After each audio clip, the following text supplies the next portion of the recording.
What's up, guys? Welcome back to Newswave. Well, we did get our first big event of the year from one of the major platform holders, the three announced, that coming from Microsoft, and it seems like they've given us an idea as to what we can look forward to, but apparently there's one other mystery game floating around, but we'll go over all of that here today.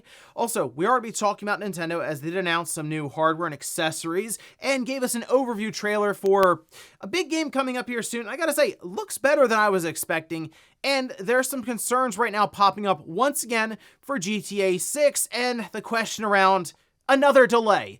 Will it end up in 2027? Well, we'll go over that and more. Guys, if you enjoy these videos, make sure you hit that like button. Helps out a ton. And if you're new here to the Spawnwave channel, make sure you subscribe down below. And of course, members for the channel do get Newswave early. If you would like to learn more about that, click the join button or link in the description down below. And we're going to start today with Nintendo and their GameCube application on the Switch 2 through NSO, as they had a bit of a surprise drop for us, and that's Fire Emblem. Take a look at this trailer here, and as at the time of this recording, it's live on their Japan Nintendo account, but I haven't seen anything from Nintendo of America, nothing like that, but I have a feeling that's going to pop up here any minute now, as it is available currently on the NSO app. I double checked just before recording. It is there, and this is a very good release. If you have not played Fire Emblem Path of Radiance, I fully recommend it. This was a big deal back then because, hey, we get this console game coming off of Smash Bros. Melee, which is how a lot of us got introduced to Fire Emblem outright anyway. So we're looking at this like, oh, it's the characters from Smash Bros. Melee. We had Game Boy Advance games that came out in the States before this, but this was the big console version of the game. Otherwise, you got to go back to the Super Famicom. So really, really cool release. It's a great game if you haven't played it. It's Fire Emblem without any like the school stuff that we had in, say, Three Houses, but this is still harkening back to kind of the older days of the strategy RPGs. I really like those. So yeah, I'm gonna fire this one up and check it out. Should also look pretty good, I figure, even with some upscaling and stuff through NSO and the GameCube app. So really cool shadow drop. Just there you go. Fire Emblem Path of Radiance, now available on the GameCube app. Also, we did get a release date for Avowed on the PlayStation 5. This we can see over on Gematsu, where they say publisher Xbox Game Studios and developer Obsidian Entertainment will release a PlayStation 5 version of Avowed on February 17th, alongside the game's anniversary update. All right, so there will be just a full update across the board for Xbox and PC as well. This will introduce new features like New Game Plus, a photo mode, new weapon type, changing appearance in the world, new character presets, and more godlike feature presets. All right, so that, again, February 17th, look out for that alongside the anniversary update. This is just going to be a slew of releases as we see Microsoft making more and more of a push to PlayStation and the Switch 2, and it seems like, again, their dev kit situation around the new hybrid system from Nintendo has been kind of sorted out. So I feel like you're going to see a lot of those get rapid fired as well, with Switch 2 logos and PlayStation logos popping up all over the place. And, well, that's going to lead into what we'll talk about here soon with their Developer Direct. Oh, and sticking with Microsoft, we also got a full release date for Towerborne. I say full release date because it's kind of been in this early access state that was also free to play, but it seems like they're leaving that behind now. As you can see, this is over on the news.xbox.com site, saying created and developed by Stoic and published by Xbox Game Studios Publishing. Towerborne is a cooperative side-scrolling action RPG brawler.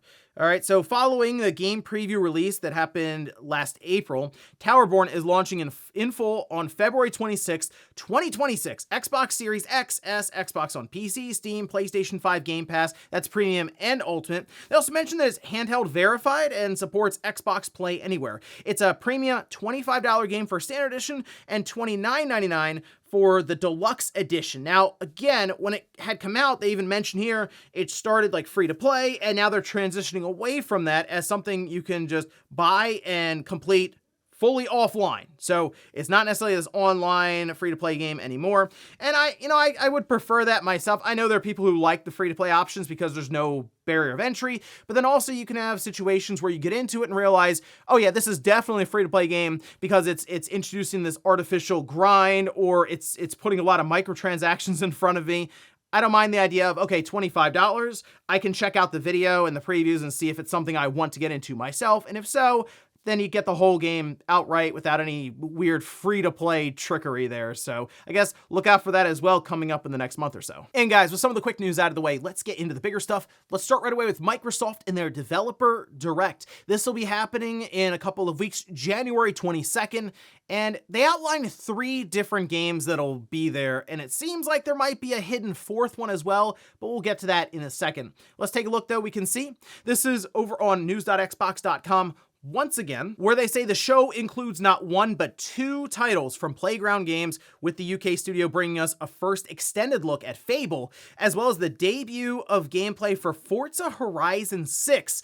We'll also be taking a trip to Tokyo to visit the legendary, get this, Game Freak, offering a first in-depth look at Beast of Reincarnation, which they did reveal at the Xbox Game Showcase last year, but it was interesting to see Game Freak's logo pop up here in the Xbox Developer Direct.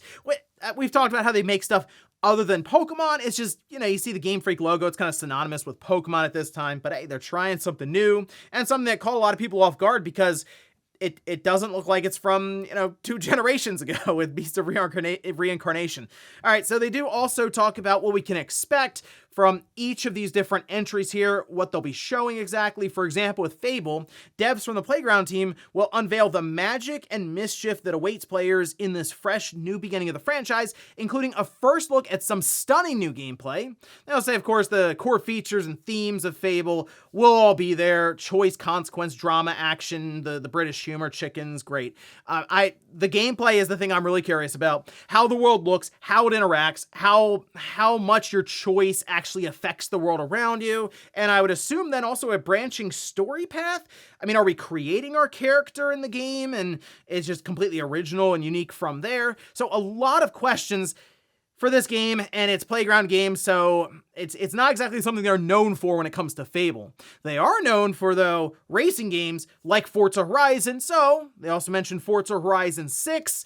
This should be pretty straightforward for them. They know what they're doing. They're in their wheelhouse. No pun intended there. They say that segment will deep dive into a very first look at gameplay, including reveals of new features and how Japan comes to life in this stunning new installment. And then with Game Freak, Beast of Reincarnation says for the first time, Game Freak will reveal details of our protagonist Emma's innovative plant manipulation actions and gameplay with her canine companion Ku. In Beast of Reincarnation, a profound and dangerous world unfolds in post-apocalyptic Japan. So I think these are 3, pretty strong entries here to show off, and having Playground Games basically in just one shot here for the Developer Direct. Great. 2 big games with Fable and Forza Horizon 6 coming from Microsoft, and then partnering with Game Freak to show off their game.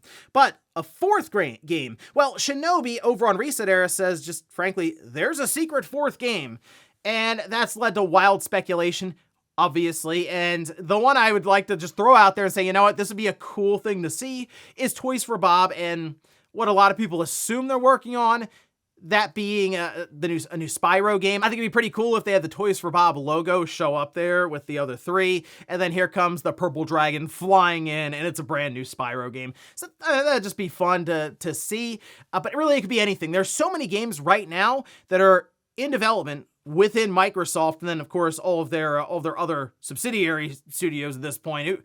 Who knows what could show up, but they're getting things started here, I think, in a strong way, with Playground Games showing up with Fable and Forza Horizon 6, so we'll see what they have for us on January 22nd. Next up, let's talk about the Switch 2 and our first custom released Joy-Con 2 controllers from Nintendo. And they did this a lot during the Switch 1 generation, where we would just get kind of those random colored Joy-Cons, usually to coincide with a game release, like Splatoon as an example, or Mario. And then we'd get those occasional Pro controllers as well. But we would also just get random Joy-Con color releases. And it was kind of fun because it was a way to customize your system since they'd be attached, and you could see the colors completely right there since it was the entire Joy-Con that would change color. Not the case with the Switch 2, as we're starting to see, and it was something I was a little concerned about when we would see the Joy-Con 2 controllers when they first were revealed. I was like, okay, it's mostly this like dark gray or black color, and then there's like highlights of blue or orange or what have you. Well, here's the new Joy-Con 2 controllers. Yeah, they it's not a lot of color changing there. Okay, so they say that the first new color Joy-Con 2 controllers, light purple and light green. They also arrive February 12th. Again, this is going to be coinciding with the game, that being Mario Tennis Fever. We'll get to that in a second here. These controllers though. Okay, here's the thing. When you put this on your Switch 2, you're not really going to see that inside part of it, right where the railing is and the SL and SR buttons, that just kind of disappears. It's a very faint line that you'll see with kind of this, just the slight separation between the Joy-Con 2 and the Switch 2 main body. You'll see underneath of the joysticks, those colors you will see, right? But the rest of it's still going to look very similar to the Joy-Con 2 controllers. I was just thinking maybe there's a little more you can do. There's some etching around even the dark gray or black body of the Joy-Con 2, just something to differentiate it a bit. I mean, I don't mind if they go crazy and the whole thing is just completely different color. We already have seen that effect with some of the third-party offerings and shells you can buy on places like Amazon, and they look fine. I mean, it's going to depend on the color you pick and obviously how you coordinate it, but it doesn't look off, is what I'm saying. Unfortunately, this isn't the path I was really hoping they'd go. And then, of course, you take a look over on their website. Yes, a pair of Joy-Con 2 controllers, just as a reminder for everyone, they are $100. So unfortunately, a bit disappointing, at least for me, with that sort of reveal, because then it also makes me go, oh yeah, that's probably going to be the path forward for any of these other color combinations. Like, hey, here's a red and then like a navy blue. And it's like, oh, that's cool. Oh yeah, but then also you're really not going to see them when you're playing the system in handheld mode. It seems like less and less customization than what we had with the Switch 1. And maybe they have some crazy surprise hidden up their sleeves for the future with some kind of big anniversary, and they change the entire Switch 2 color scheme, and with that, they change up the Joy-Con 2s, but something tells me this is probably what their strategy is going to be in the future, because it's minimal stuff they have to change on the Joy-Con 2, and they can, for the most part, stick with those like black main plastic pieces for those controllers going forward. Now, they did also talk about Mario Tennis Fever, which we can move over to that now, as they did have this overview trailer for it. And you know what? This is looking pretty good. And I will say, a lot of the reason I was skeptical of Mario Tennis Fever is because the way that they treated Mario Tennis Aces, where the game came out, felt kind of lackluster in terms of content, but then over time, Nintendo kept adding and adding and adding, and eventually, yeah, you get to the end of their roadmap that they had, basically, and it felt much more feature complete, but it felt like they kind of held some of it back to then drip feed it to people, and think about it this way, it's not on your cartridge then, so it's I don't know, it's a weird thing.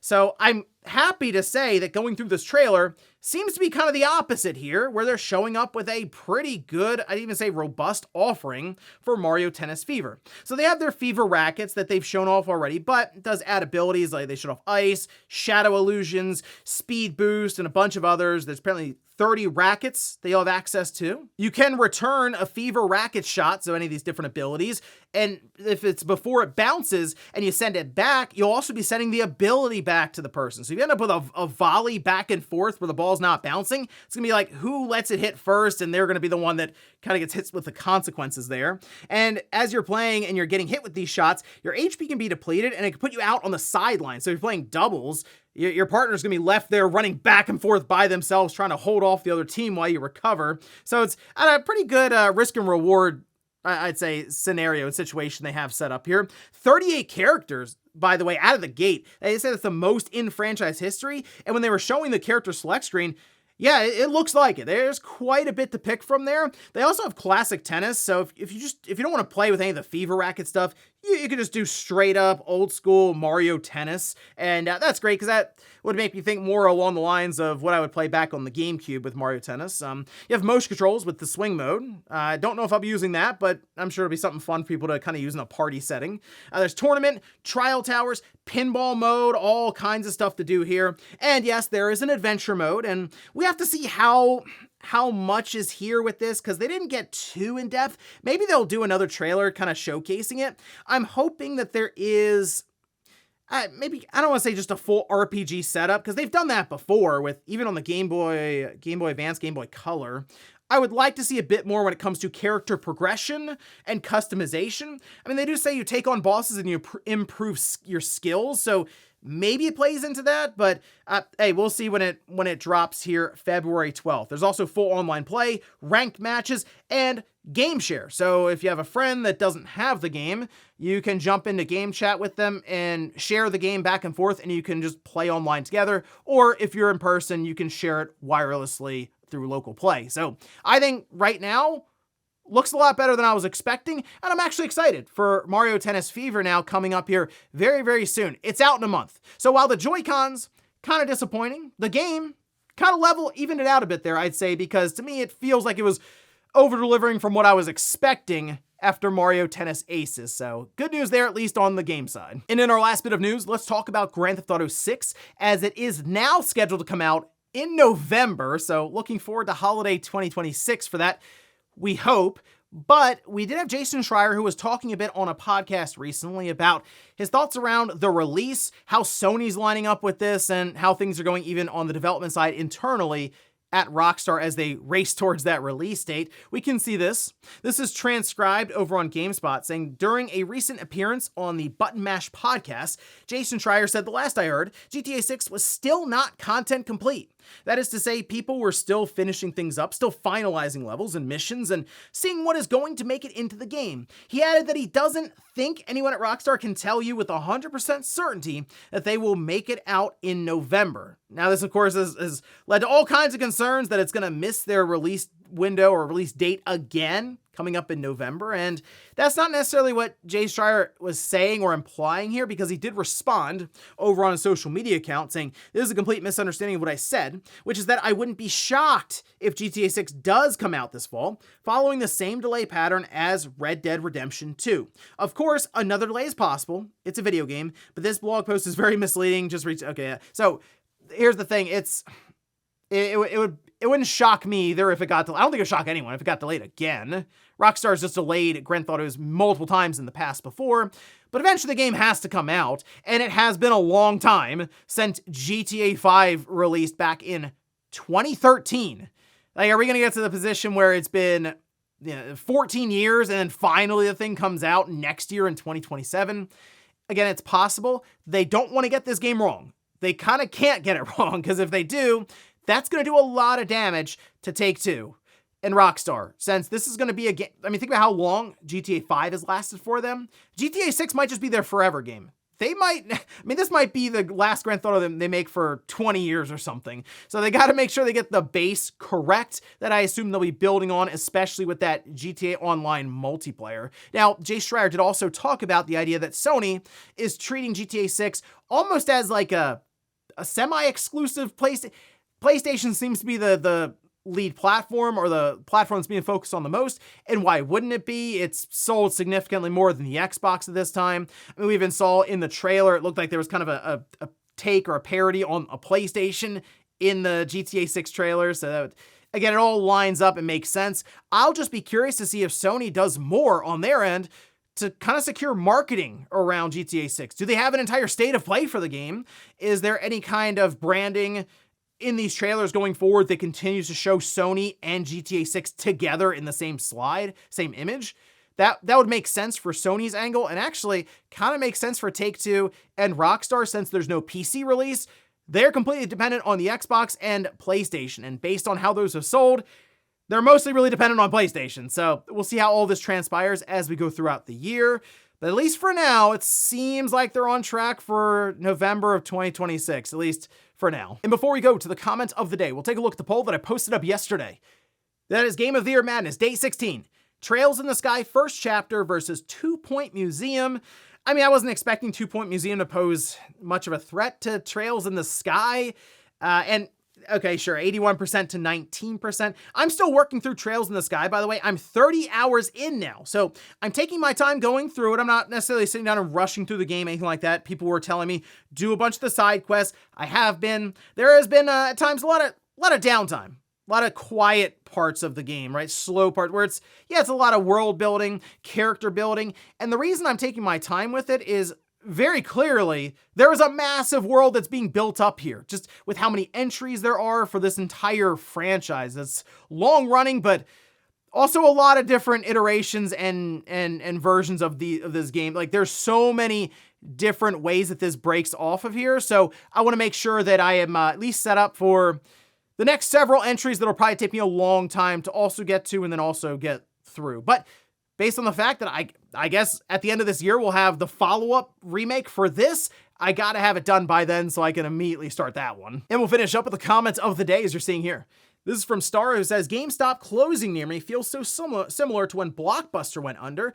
Well, for me, when Blockbuster went under, there was one Blockbuster around me. That was it. It wasn't, oh, there's 4 different Blockbusters around me and 2 of them closed, so I still have 2 more. Once Blockbuster closed, that was it. Like, it felt very abrupt, because I remember one day I was walking by and they had the big closeout sale going on. I was like, oh, wow, Blockbuster's closing. DVDs were $2 each or something. It's like, huh. And then a week later, I walked by, it's just empty and gone. I'm like, oh, wow, yeah, that's kind of the end of Blockbuster. That's how it was for me. I'm sure there were still many around in the world or in the US or what have you. But for me, that was it. GameStop, however, I've been watching it slowly dwindle down, even around me. So at one point, there were 4 of them around me that I could easily get to if I really drove like 6. Now it's down to 2. Just outright. One of them is in a very popular mall, so I think that one's gonna be safe for a while. The other one's in a pretty high traffic shopping center, so I think they've dwindled it down to the 2 that make the most sense around me now. However, if I see either of those close down, then I'll know it's pretty much it for GameStop. But I saw a lot of people in the comments and a lot of people online say, hey, that was like the last GameStop near me, unless I want to drive an hour and a half. So to them, yeah, it's probably a very similar situation for what happened with me and Blockbuster back in the day. And ladies and gentlemen, that's gonna do it here for Newswave. If you enjoyed this video, guys, hit that like button. If not, hit the dislike. Leave comments down below about everything we talked about here today. If you missed yesterday's Newswave, I'll leave it up here on a card. Or maybe you wanna check out an entire discussion that we had last weekend around the next generation for Sony and Microsoft, and if it even makes sense right now. I'll leave that in a video right below. Thanks guys for watching. Have a great weekend. I'll see you back here Monday morning, 8 a.m. Eastern time for Newswave.